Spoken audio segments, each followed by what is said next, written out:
All right, welcome back. Let's get another view now on this situation of the country's debt, and now being joined on the program by DEJI36O, who is the Vice President of the Lagos Chamber of Commerce and Industry. Thank you very much, Mr. DEJI36O, for joining us on the program, and Happy New Year. Setting aside 3.8 trillion naira for debt servicing in the 2022 budget, you look at that, that's about a quarter of the projected revenue. And then the government plans to borrow 12 trillion between now and 2023. For you, is that a concern? It is a concern, a very significant concern.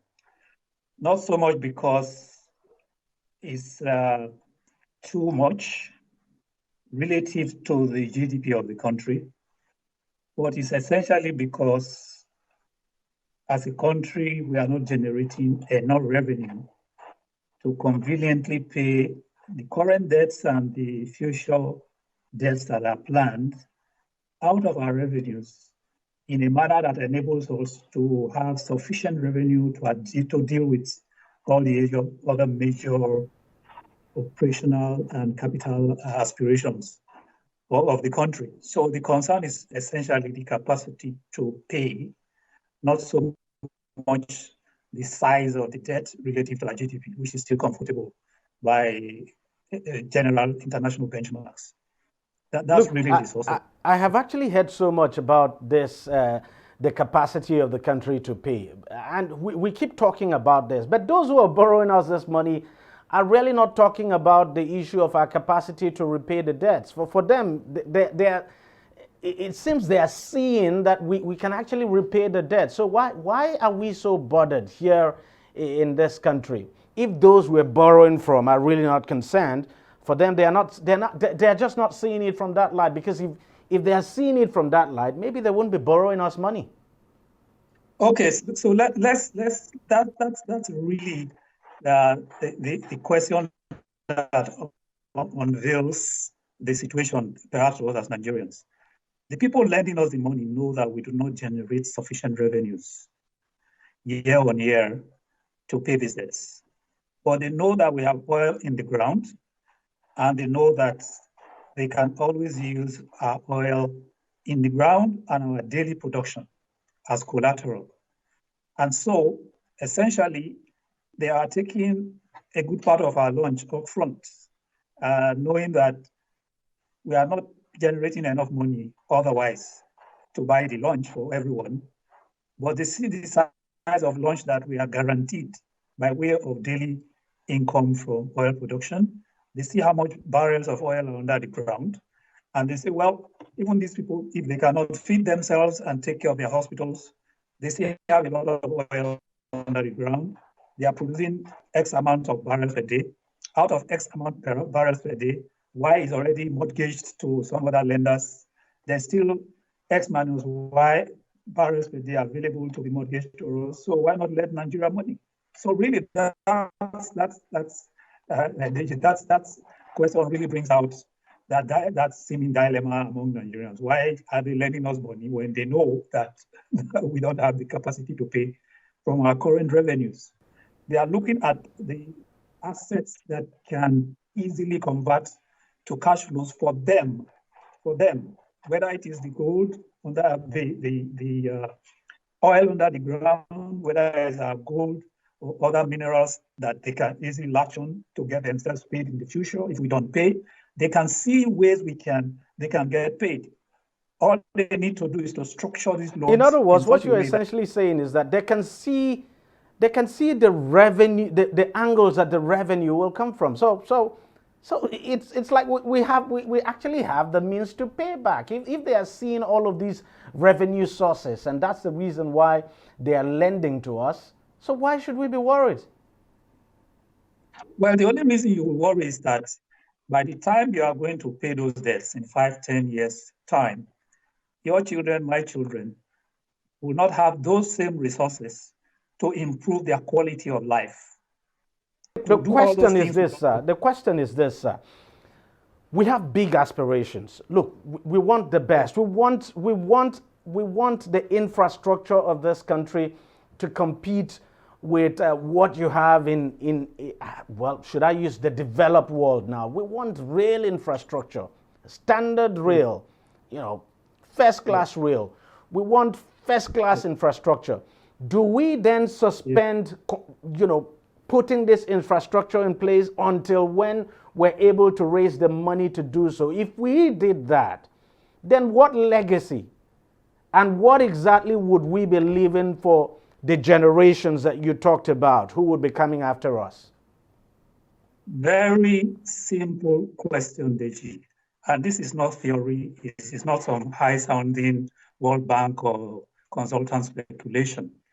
21 years ago, we had a broken or a non-existent telecommunication system. This same country, Nigeria, did not go to China or Europe or those advanced countries to borrow any money to build what is accepted now as a world-class telecom industry. You know what they did? They just issued licenses. That is all they did. If in the year 2000, at the same time this government issued licenses for telecom, they issued licenses for trains, for railways, to world-class rail operators. Today, we will build maybe 10 times the rail lines we have in Nigeria, and we will not spend the dime. Rather, we'll be collecting revenues as fees, as licensing and operating fees, just as we do with telecom. We will have done exactly the same thing with the airports and with our seaports. We will have had people, including Nigerians, Gatwick in the UK, come here, own or build airports and run them. And will not have to borrow billions from China to repair 4 airports. So this is the point that is being made, that there are straightforward, simple policy solutions that have been tried in this same country and have worked extremely well. I'll give you another example, Deji. Nigeria LNG is one of the most successful LNG companies in the world. It's the largest single industrial enterprise in this world, in Africa. Again, Nigeria did not borrow from anywhere. What did Nigeria do? Keep 49% of the enterprise. Give 51% to world-class oil operating companies, the IOCs. And today you have a world-class Nigeria LNG. This government does not borrow any money to expand the Nigeria LNG. The 7 train that is LNG that is being built now, 22 million tons, is not involving Nigeria going to borrow money from anywhere. And what is the reason? Nigeria has 49%. The oil companies have 51%. Because of that difference of 2%, LNG is recognized as an international operating company that can go to any markets, Nigerian markets, international markets, and raise all the billions that they need to grow that business.